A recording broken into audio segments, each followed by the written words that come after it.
오늘은 사무엘상 27장을 중심으로 제목은 동상이몽 무슨 프로그램 이름이 아니고 이런 이제 용어가 있죠. 같은 자리에서 잠을 잤는데 각각 다른 꿈을 꾼다. 그래서 어떤 옥편에 보니까 동상각몽이라고도 표현을 했더라고요. 오늘 우리는 이 27장을 중심으로 해서 다윗 그 외에 또 다른 인물들의 등장 속에 어떤 이야기가 담아져 있나를 한번 보도록 하겠습니다. 우선 1절을 좀 들어가 보십시다. 다윗이 그 마음에 뭘 했죠? 생각을 했어요. 생각하기를. 마음의 생각이에요. 그리고 12절을 한번 보세요. 12절. 오늘 마지막 절인데, 아기스가 다윗을 믿고 말하기를 다윗이 자기 백성 이스라엘에게 심히 미움을 받게 되었으니 그는 영원히 내 부하가 되리라고 뭐하니라? 생각하니라. 그러니까 우연히도 27장은 다윗의 생각에서 누구의 생각으로 끝나죠? 아기스 왕, 이 블레셋 왕입니다. 아기스의 생각으로 끝이 나요. 그래서 오늘 제목이 동상이몽이 맞죠? 예. 그러면 이제 이게 어떤 맥락 속에서 이어지는 이야기인가를 좀 문맥적으로 이해할 필요가 있습니다. 첫째는 지금 다윗이 광야 생활만 거의 10년째 가까이 하고 있습니다. 그것도 홀몸이 아니고 한 600명의 식솔들을 거느리고 광야 생활을 하는 거예요. 편했을까요? 어려웠을까요? 어려운 정도가 아니죠. 정말 하루하루가 죽을 지경이었던 거죠. 그러니까 이렇게 힘겨움이 길어지고 오래되면 어떤 현상이 나타날까요? 지칩니다. 지치고 극도의 피로 현상이 나타나서 피로해지면 그 틈바구니를 어둠의 생각이 자리 잡게 돼 있습니다. 그래서 신약 성경에 보면 사도 바울이 성도들에게 편지를 쓸 때 너희가 선을 행하되 뭐하지 말지니 낙심하지 말지니. 이 낙심이라는 말은 고대 시대 스포츠 격투기 용어예요. 이렇게 가드를 떨어뜨리지 말라 그 뜻입니다. 우리 격투기 선수들 보면 특히 권투 같은 경우는 제일 중요한 게 이 턱을 보호하는 겁니다. 이 턱뼈는 중추신경과 맞물려 있어서 여기가 한번 살짝 제대로 맞아도 그냥 혼절을 해버립니다. 그만큼 중요한데, 그래서 여기를 이렇게 딱 보호하도록 돼 있어요. 근데 뭐 펀치를 계속 날리다 보면 이 팔에 힘이 떨어져서 자연히 가드가 떨어집니다. 그러면 그 틈새로 상대가 공격을 하면 여지없이 터지거나 무너지게 되죠. 지금 다윗의 이 길고 오랜 광야 생활 속에서 그 현상이 지금 나타난 겁니다. 그래서 다윗이 마음에 생각을 한 거예요. 야, 이게 끝도 없다. 언제까지 이 생활을 해야 되나. 희망도 없고. 딸린 식구들은 사실 지금 점점 늘어나고 있는 상황입니다. 근데 오는 사람마다 전부 인간적 기준에서는 별로 이렇게 도움이 안 되는 사람들이 와요. 빚진 자, 원통한 자, 성격 이상한 사람들, 이런 사람들만 꼬이고 모이다 보니까 뭐 공동체가 더 힘들고 이 책임을 져야 되는데 너무 힘든 거예요. 그런데 이 광야 생활 속에서 또 빚어낸 주옥 같은 시들이 많죠.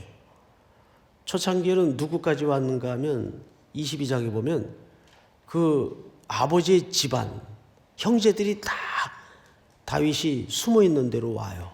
그도 그럴 것이 사울이 목표가 다윗이거든요. 그래서 그 가족들을 건드리려고 했습니다.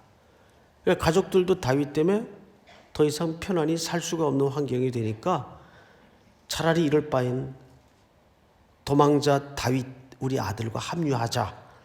그래서 온 가족이 다윗 숨어있는 광야로 합류를 하게 됩니다. 그러면서 오랜만에 가족들끼리 참 옹색하고 너무너무 형편없는 환경이지만 함께 사는 특별한 기회를 또 피차가 갖게 됩니다. 근데 거기서 빚어진 시가 뭐죠? 형제가 연합하여 동거함이 어찌 그리 아름다운고. 이런 시들이 신앙 고백 속에서 만들어지는 거죠. 그러니까 광야 생활이 꼭 육체적으로는 힘들고 필요하지만 그렇게 또 나쁜 것만은 아니었어요. 그는 이 경험을 통해서 오늘 이 본문의 경험을 통해서 나중에는 어떤 고백을 만들어냅니까? 여호와께 피하는 것이 복이라. 여호와께 피하는 것이 복이라. 그런데 그는 지금 그것을 그 진리를 하나님께로부터 깨닫기 전에는 블레셋 땅으로 망명객으로 들어갑니다. 블레셋 땅은 사실상 조국 이스라엘에게는 대척점에 서 있는 원수의 국가예요. 그런데 너무 힘드니까 여기 들어가 은둔에 살면 사울이 여기까지는 나를 건드리지 못하겠지. 이런 단순한 자기 생각 끝에 블레셋 땅에 망명객으로 흘러들어가는 겁니다. 성경을 좀 보십시다. 1절. 다윗이 그 마음에 생각하기를 내가 후일에는 사울의 손에 붙잡히리니 블레셋 사람들의 땅으로 피하여 들어가는 것이 좋으리로다. 사울이 이스라엘 온 영토 내에서 다시 나를 찾다가 단념하리니 내가 그의 손에서 벗어나리라 하고. 여러분, 이 1절이 다윗의 실질적인 계산이었어요. 여기 있으면 더 이상 나를 쫓지도 못할 것이고 찾지도 못할 것이고 내 목숨을 더 이상 손대지 못할 거다. 그래서 블레셋의 왕 아기스의 품으로 피하여 들어갑니다. 여기서 별의별 일을 그는 또 다 겪게 돼요. 그래서 훗날 그는 시어를 통해서 이런 표현을 고백해내죠. 여호와께 피하는 것이 내게 복이라. 사람은 너나 할 것 없이 어쩔 수 없는 것 같아요. 아 뜨거워하고 겪어보지 않고는 그 말씀의 능력을 체득하지 못한다는데 우리의 한계가 있는 거죠. 자, 어쨌든 2절 다윗이 일어나 함께 있는 사람 몇 명입니까? 600명이라고 소개된 걸 보니까 600명이 훨씬 더 됐다고 보는 게 정설입니다. 더불어 가드 왕 마옥의 아들 아기스에게로 건너가요. 그리고 3절 다윗과 그의 사람들이 저마다 가족을 거느리고 가드에서 아기스와 동거하였는데, 여기 동거했다는 말은 아기스 왕과 함께 살았다 그 얘기가 아니고 아기스의 은택을 받고 도움을 받고 망명객으로 그 왕도의 도시에서, 수도 도시에서 아기스 왕의 시혜를 입고 이 식솔들이 살았다 그 말이에요. 그 두 아내까지도 합류해 있었죠. 4절을 한번 같이 읽어볼까요? 시작. 다윗이 가드에 도망한 것을 어떤 사람이 사울에게 전하매 사울이 다시는 그를 수색하지 아니하니라. 계산이 맞아떨어진 것처럼 보여집니다. 누구의 계산이? 다윗의 계획과 계산이 맞아떨어진 것처럼 보여져요. 더 이상 사울이 글로 넘어갔다는 소식을 듣고 손대지 못해요. 그런데 이제 5절을 보십시다. 새로운 국면에 접어듭니다. 이제 블레셋 땅 안에 망명객으로 사는 다윗에게 이런 일들이 일어납니다. 다윗이 아기스에게 이르되 바라건대 내가 당신께 은혜를 입었다면 지방 성읍 가운데 한 곳을 내게 주어 내가 살게 하소서. 당신의 종이 어찌 당신과 함께 왕도에 살리까. 자, 이게 은혜를 입었다면이라는 말이 무슨 뜻인가 하면, 이제 당신들이 우리 망명객인 우리 조직을 믿어준다면 그 뜻이에요. 믿어준다면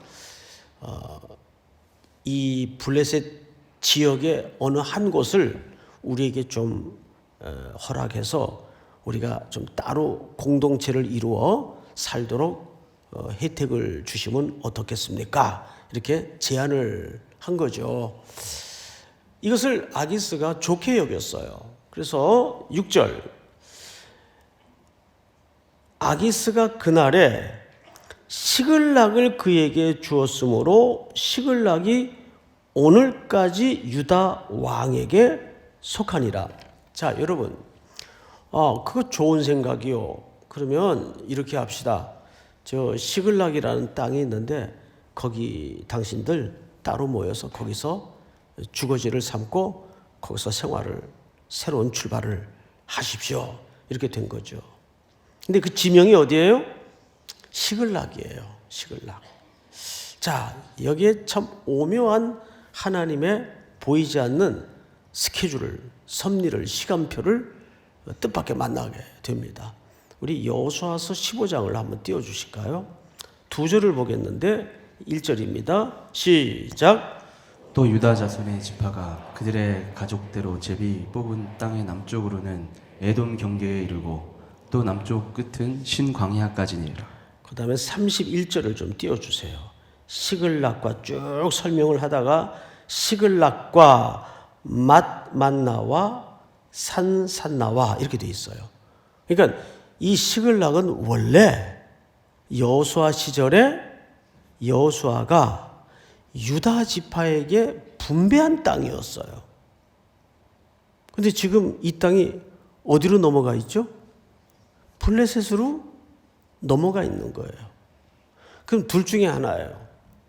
그때 하나님의 약속을 따라 그 땅을 점령하지 못했거나 후에 갈등 끝에 그 땅을 빼앗겼거나 둘 중에 하나입니다. 어쨌든 이 땅은 원론적으로 하나님이 유다 지파에게 분배한 땅이었어요. 맞죠? 근데 지금 팩트는 어느 지역으로 넘어가 있네요? 블레셋 아기스의 소속으로 이 땅이 할당돼 있어요. 근데 지금 이 아기스 왕이 다윗의 요구에 어느 땅을 줘요? 그 땅을 줘요. 근데 다윗은 누굽니까? 이스라엘의 잠재적 왕이에요. 자기 왕이 될 사람이에요. 그러면 왕은 제일 첫 번째 책무가 이스라엘의 속성상 뭡니까? 하나님께서 주신 약속의 땅을 확보하고 그 땅에서 백성들을 평안히 살게 하는 게 왕의 첫 번째 책무입니다. 맞죠? 그런데 조상적에 확보하지 못했던 땅을 뜻밖에도 남의 나라 망명객으로 들어와서 그 땅을 차지했나요? 받았나요? 이게 중요한 거예요. 다시요. 그 땅을 총칼로 뺏어서 차지했나요? 받았나요? 받았어요.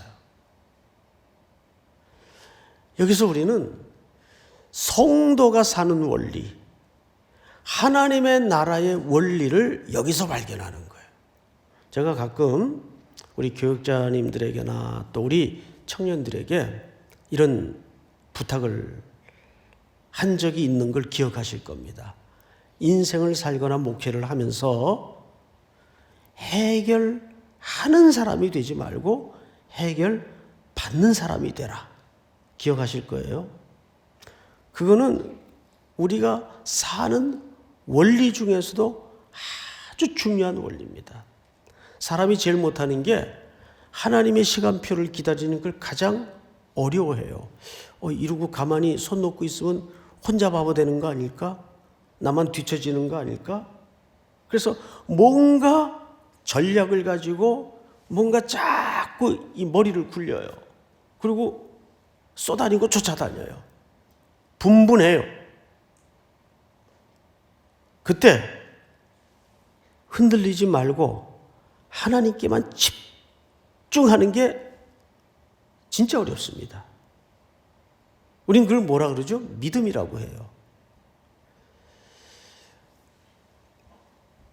제가 한번 얘기한 적이 있는데 제 친구 중에 목회자 친구가 있는데 대구 그 초등학교 동창이에요. 오늘 저한테 뜬금없는 고백을 하나 하더라고요. 야, 태근아, 네한테 고백할 게 하나 있다. 뭔데? 내가 지난 목회 인생을 돌아보니까 희한한 원리를 하나 발견했대요. 자기가 손댄 건 다 망했대요. 그 다음에 뜻밖의 얘기를 하는 거예요. 내가 너 망한 건 너무 잘 아는데, 그런데 희한한 게 손 안 댄 것만 잘 됐대요. 그래서 이상해가지고, 야, 네가 손 안 대서 잘 된 게 뭐 있냐? 그랬더니 애들이 잘 됐대. 애들이 목회하느라고 쏘다리면서 애들은 손댈 여유가 없었대요. 근데 그 애들이 잘 된 거예요. 애들이 어떻게 잘 됐느냐에 대해서는 뭐 굳이 설명할 필요 없지만 세상적으로도 잘 됐지만 특별히 신앙적으로 너무너무 애들이 이쁘게 컸어요. 그러니까 여기서 이 다윗의 연약함, 불순종의 행로, 걸음을 통해서 뜻밖의 다윗은 그 땅에 들어가서 뭘 봤죠? 하나님의 유업을 그냥 받아요. 그래서 신앙이라는 것은 들어갈수록 살아낼수록 한 가지 신음 같은 고백이 나올 수밖에 없는데 이상하다. 이게 결론이에요. 우리 한번 같이 해볼까요? 이상하다. 이게 결론이에요. 예? 웃깁니까? 웃겨요, 진짜. 누굴 보면 알 수 있냐면 자기를 보면 알 수 있어요. 멀리 갈 거 없어요. 예? 송태근이를 보면 알 수 있고 자신을 보면 알 수 있어요. 이상하다. 진작 한 대 맞아야 될 타이밍인데 손 안 대고 또 지나가시고 또 아무 내가 어려움 당할 일이 없는데 또 세차게 흔들어 버리시고 모르겠어요. 그냥 그러면서 한 가지 터득되는 삶의 지혜는 무조건 매달리는 거예요. 어느 환경에서 어떤 경우에도 예수님 도포자락만 붙드는 거예요. 그냥 믿습니까? 신앙은 그거예요.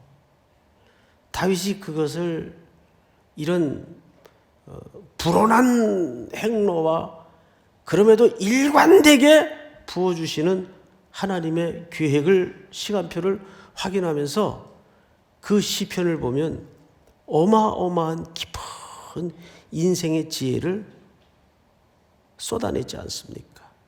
그래서 깜깜한 세상에 하늘에 떠 있는 별들처럼 우리 인생의 행로를 인도하지 않아요? 그래서 여러분 시편을 좀 많이 읽으십시오. 시편은 그저 정서적으로 읽는 것도 좋고 자주 읽는 것도 좋은데 한 절을 가지고 곱씹어보고 또 먹어보고 또 씹어보고 하는 그 묵상의 과정이 굉장히 필요합니다.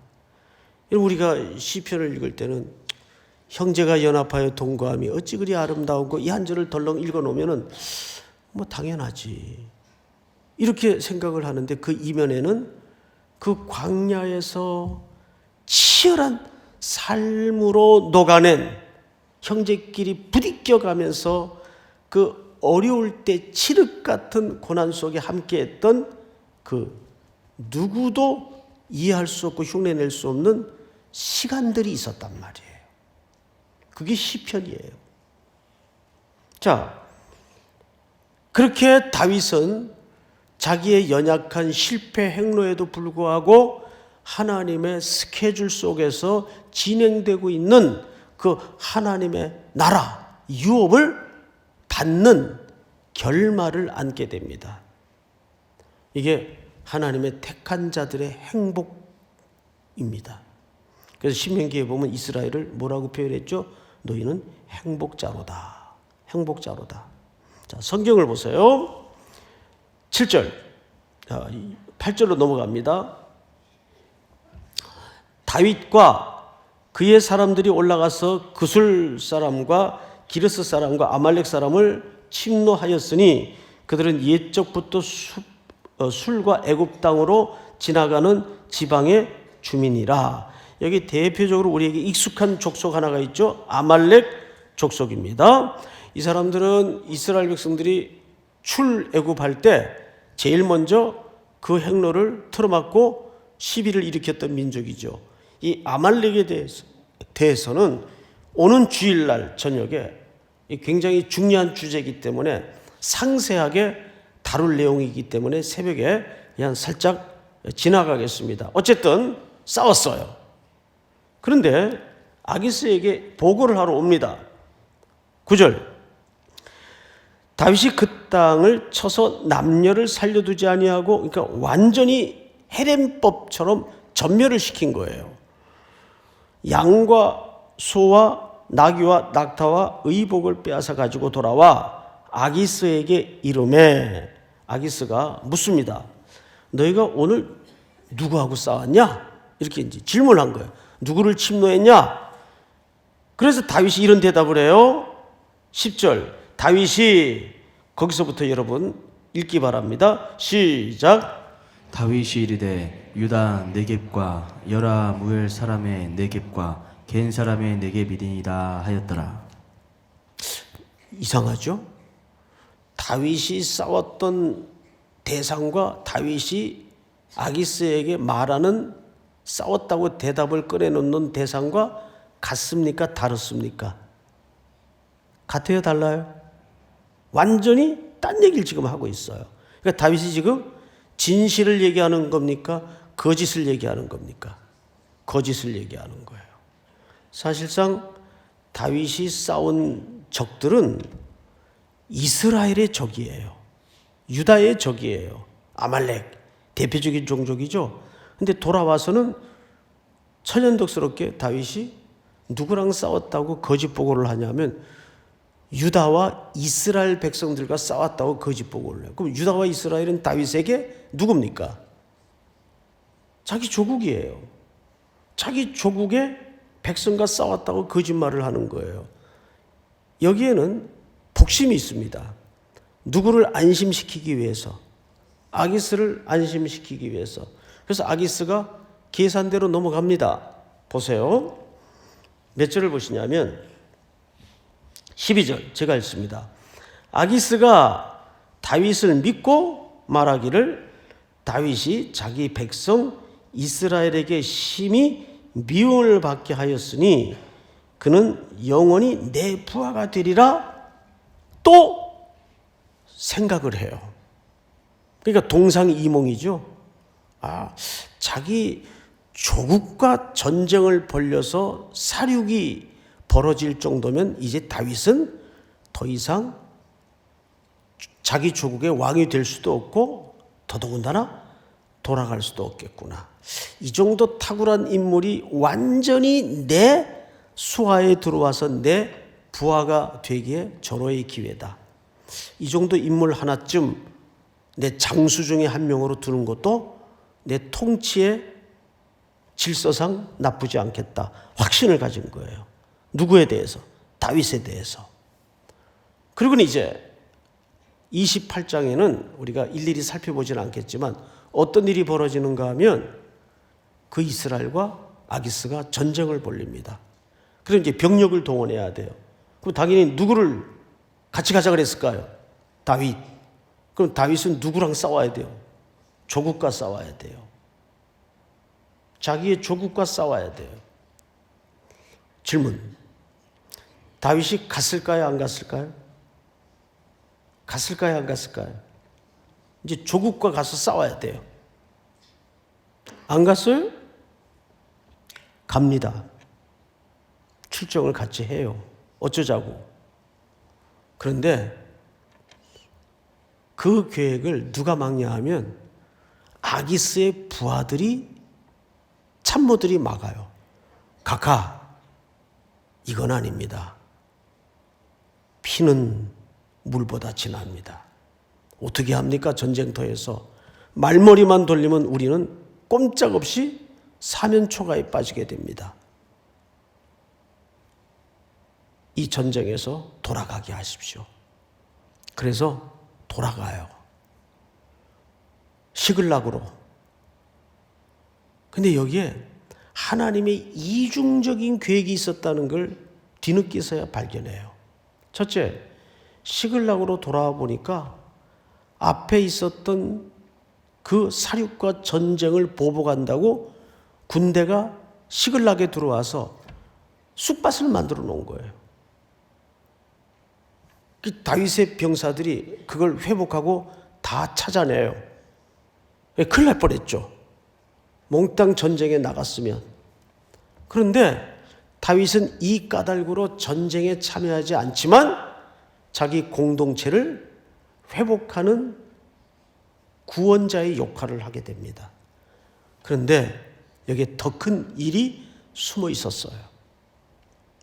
아기스는 이 전쟁에서 누구를 죽이냐 하면 사실상 사울을 죽여요. 사울이 이 전투에서 죽습니다. 그러면 만약에 다윗이 끝까지 전쟁에 나가 싸웠더라면 결국 사울은 누구 손에 죽을 뻔했어요. 원튼 원치 않든 다윗이 참여한 전쟁에 사울은 죽어야 돼요. 하나님이 이걸 막은 거예요. 그리고 그 나라는 훗날 누구에게 물려집니까? 다윗에게 물려져요. 그러니까 끝까지 하나님은 사울의 죽음에 다윗이 관여되지 않도록 막으신 거예요. 하나님의 나라는 사람이 총칼로 뺏어서 세우는 나라가 아니란 말이에요. 믿습니까?